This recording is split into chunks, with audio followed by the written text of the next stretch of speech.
তো 2026 আইপিএল এর সেমিফাইনাল একদম কনফার্ম হয়েছে যে আরসিবির সাথে গুজরাটের খেলা হবে এবং সেই খেলাটি হবে 26 তারিখে। কারণ আরসিবি 1 নম্বরে এবং গুজরাট 2 নম্বরে আছে।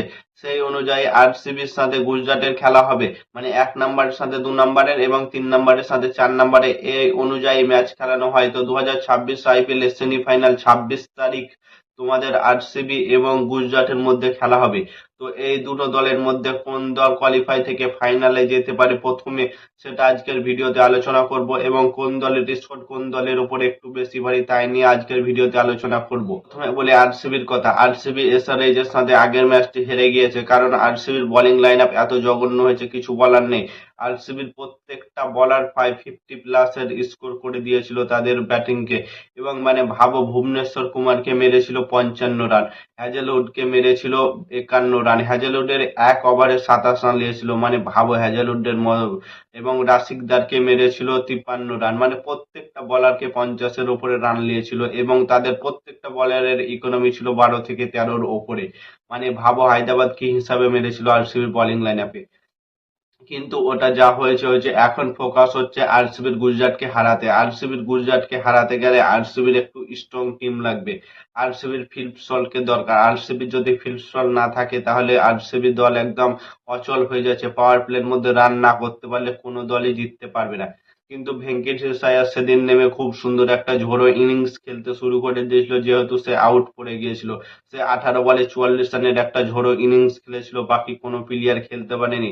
এবং তারা একটু স্লো খেলে ব্যাটিং, কিন্তু তাদের আরসিবির কাছে ব্যাটিং বহুত আছে এবং তাদের বোলিং লাইন আপও অনেকটা স্ট্রং আছে। কিন্তু সেদিন যেহেতু মার খেয়ে গিয়েছিল, কিছু করার নেই। কিন্তু ভুবনেশ্বর কুমার, হ্যাজেলউড, রাশিক দাস, সুয়েশ শর্মা, কুনাল পান্ডিয়া, এরা ছোট মাপের বলার নাই, এরা সব এক একটা টপ লেভেলের বলার। এবং ভুবনেশ্বর কুমার পারফেক্ট ক্যাপ লিডারে এবং টপে লিড করছে ভুবনেশ্বর কুমার। সেই অনুযায়ী গুজরাটের কথা যদি বলি, তো গুজরাটের মেন হচ্ছে ব্যাটিং লাইন আপ তিনটে: সাই সুদর্শন, শুভমান গিল এবং জস বাটলার। এই তিনটে ব্যাটিং, তাদের কি বলবো, তারা তিনটে ব্যাটিং একদম প্রত্যেকটা ম্যাচে রান করছে। এই তিনটে ব্যাটিং রান করার জন্য গুজরাট প্রত্যেকটা ম্যাচ জিততে চলেছে। সাই সুদর্শন কি দুর্দান্ত মেজাজে ফর্মে আছে। সাই সুদর্শন 37টা চার মেরেছে, মানে ভাবো এত দুর্দান্ত মেজাজে ফর্মে আছে সাই সুদর্শন। এবং অরেঞ্জ ক্যাপ লিডারে সে লিড দিচ্ছে সাই সুদর্শন, শুভমান গিল এবং জস বাটলার। এরা সেদিনকার ম্যাচে তাই প্রায় 3 জন মিলে 220 রান করেছিল। মানে ভাবো প্রত্যেকটা এরা ব্যাটিং 3 জন চলে যায় যদি, তাহলে ম্যাচ জিতবে। আর 3 জন যদি ফ্লপ হয়ে যায় তারা ম্যাচ হেরে যাবে গুজরাট। এইটা হচ্ছে গুজরাটের একটা। এবং রাশিকদার আছে, বলছে ওয়াশিংটন সুন্দর আছে এবং শাহরুখ খান আছে এবং রাশিদ খান আছে। এরকম ব্যাটারও আছে গুজরাটের কাছে, কিন্তু তারা অতটা ইফেক্টিভ হচ্ছে না। এবং গুজরাটের সব থেকে মেন পয়েন্ট যদি বলি, তাদের বোলিং লাইন আপ। সিরাজ কি বল করছে, আগুন ঝরানোর মতো বল করছে সিরাজ। এবং রাবারা রাবারা কত সুন্দর বল করছে। এবং জনসন হোল্ডার, এর সাথে পুরো টিমটা আগুন হয়ে গেছে, কারণ সে এত সুন্দরভাবে ব্যাটিং লাইন আপে বড় বড় ছয় মারতে পারে। এবং রাশিদ খান আছে।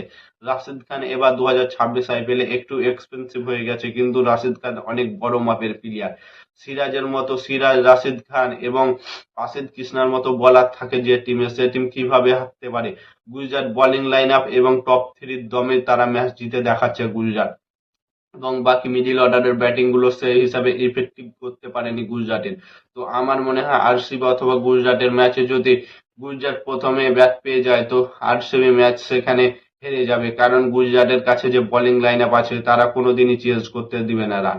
তো তোমাদের মতামত কি কমেন্ট করে জানাও। আর নতুন কোনো আইপিএল এর ভিডিও দেখতে হলে চ্যানেলটাকে সাবস্ক্রাইব করো। ততক্ষণের জন্য টাটা, বাব্বা, জয় হিন্দ।